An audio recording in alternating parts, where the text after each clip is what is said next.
Hello femme sœur, aujourd'hui c'est la suite de la vidéo. C'est une erreur de faire de son mari et de ses enfants sa vision et sa mission. Alors, je voudrais te parler aujourd'hui de la vision dans le mariage. J'entends beaucoup d'enseignements dans lesquels on dit que l'homme doit inculquer sa vision à sa femme. C'est de ça que je vais parler aujourd'hui. Donc tu peux déjà t'asseoir. Une chose que je crois fermement, c'est que Dieu donne une vision à chaque être humain. C'est que Dieu crée chaque être humain indépendamment de la pensée du mariage d'abord. Parce que bien aimé, il y a des personnes qui ne vont pas se marier. Donc il faut voir en fait d'abord ça comme ça.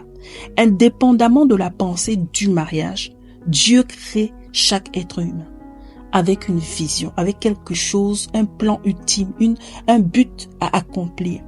Maintenant, il faut savoir que avant que tu ne rencontres ton mari, il y en a qui ont déjà commencé à travailler dans la vision. Il y en a qui ont déjà commencé à œuvrer. Il y en a qui sont déjà en train de travailler à ce que le Seigneur a mis dans leur cœur. Et le mari aussi. Et le mari aussi. La Bible nous dit dans le livre de Jérémie 1 au verset 5, un passage que tout le monde connaît. Avant que je t'eusse formé dans le ventre de ta mère, je te connaissais, et avant que tu fusses sorti de son sein, je t'avais consacré et je t'avais établi prophète des nations. En fait, ce verset seulement est en train de nous dire que dans le ventre de la maman, quand Jérémie était là, quand tu étais là, quand j'étais dans le ventre de ma maman, en fait, les choses étaient claires déjà pour le Seigneur. On a plein de passages qui nous disent, parle des plans qu'il a déjà formés d'avance. On a plein de passages qui nous disent que les projets qu'il a déjà établis, qu'on marche dans les œuvres qu'il a déjà faites d'avance.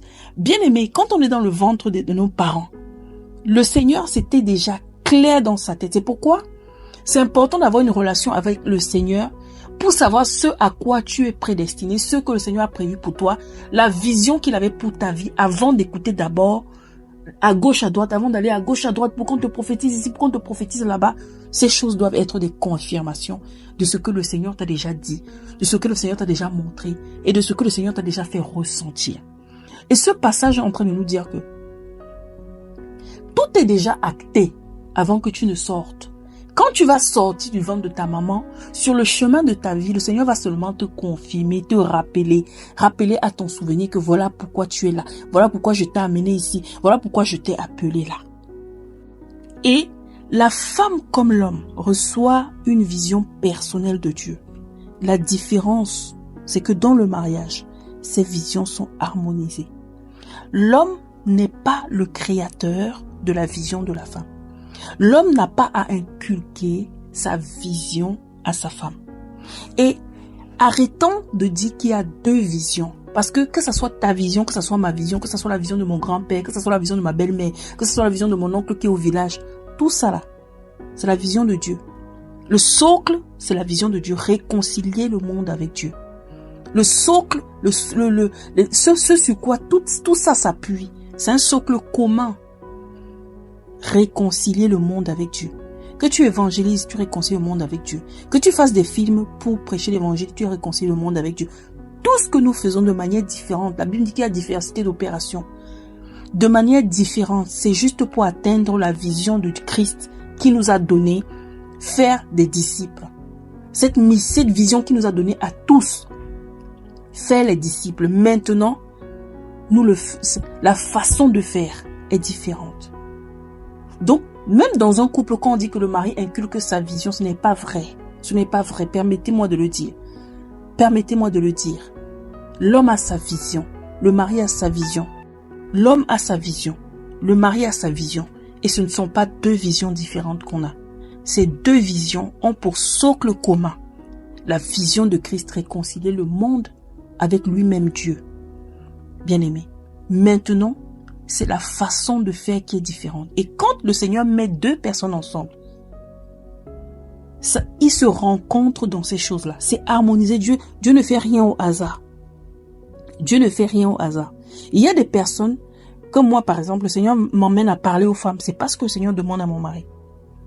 Vous voyez ce que je veux dire? Donc faisons très attention quand on dit souvent ça. C'est très beau, hein, ça fait vraiment la femme qui est vraiment soumise et le mari qui inculque sa vision à la femme. Ça fait vraiment waouh, la femme qui reçoit la vision de son mari, qui porte la vision de son mari. En fait, on est dans une exaltation. En fait, on est à la limite de l'exagération. En fait, ça ne nous apporte rien tout ça si on n'est pas dans la pensée de Dieu. Et ce n'est pas l'homme qui fabrique ou qui dicte la vision de la femme. C'est ni de l'homme même. C'est Dieu qui donne la vision. C'est Dieu qui donne la vision. Le Seigneur nous appelle à l'unité des visions.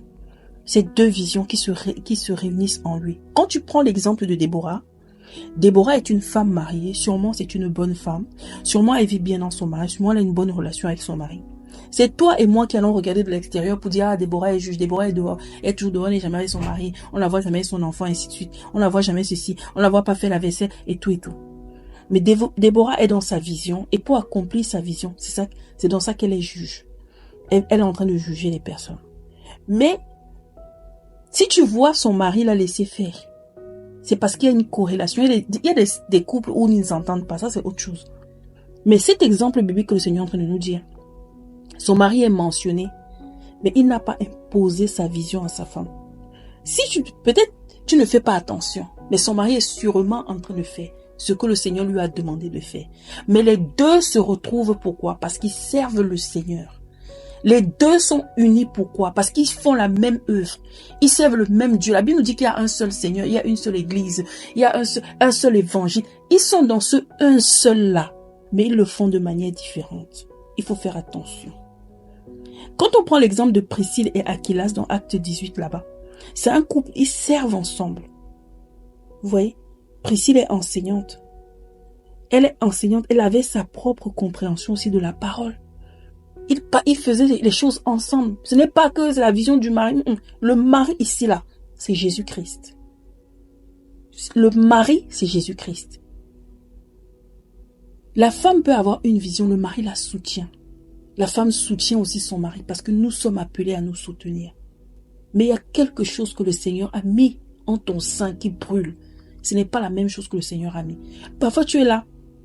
Le Seigneur t'appelle à peut-être t'occuper des enfants, t'occuper des orphelins.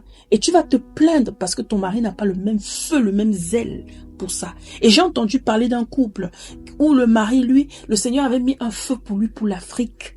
Les deux sont chrétiens. Mais sa femme n'avait pas le même amour pour l'Afrique. Qu'est-ce qu'on fait dans ce cas? Il oblige sa femme, il force sa femme. Faut faire attention. Pourtant derrière, c'est sa femme qui organisait ses missions. C'est sa femme qui faisait tout le bac. Et il allait en mission. Et c'était comme ça que le Seigneur a choisi qu'il aide. Et dans d'autres sens aussi, certains maris aussi, le Seigneur fonctionne comme ça. La femme, on la voit, mais c'est le mari qui porte en réalité la vision de la femme. Donc faisons attention. Dieu donne une vision à l'homme et la femme individuellement. Et le mari n'est pas celui qui crée la vision de la femme. Nous avons une vision commune. La Bible nous dit dans 2 Corinthiens 5, 18. Et tout cela vient de Dieu qui nous a réconciliés avec Christ. Avec lui par Christ et qui nous a donné le ministère de la réconciliation, qui nous l'a donné à tous. Mari, femme. On doit converger dans cette même vision principale, celle de Dieu. Travailler à ce que Christ soit glorifié, à ce que les âmes soient sauvées, à ce que les hommes soient des disciples. Oui. C'est pourquoi dans le mariage, les visions individuelles, ok, mais pas d'opposition dans la vision. Le socle commun des deux visions, c'est Christ. C'est Christ. Il y a des mariages où l'homme a ce feu-là pour la jeunesse, la femme aussi a ce feu, gloire au Seigneur. C'est pas toujours le cas. Ce n'est pas toujours le cas. Tout ce que nous devons savoir, nous les femmes, c'est de rester soumises quand bien même on reçoit une vision. C'est de rester dans l'obéissance à la parole. Et bien aimé, j'ai envie de nous dire aussi que un homme qui est spirituel honore vraiment la vision que Dieu a donnée à sa femme et l'aide à la développer. Et une femme qui est sage sait respecter la vision de son mari et sait se mettre à sa place pour ne pas forcer, pour ne pas... Voilà. C'est le Seigneur qui ouvre les portes.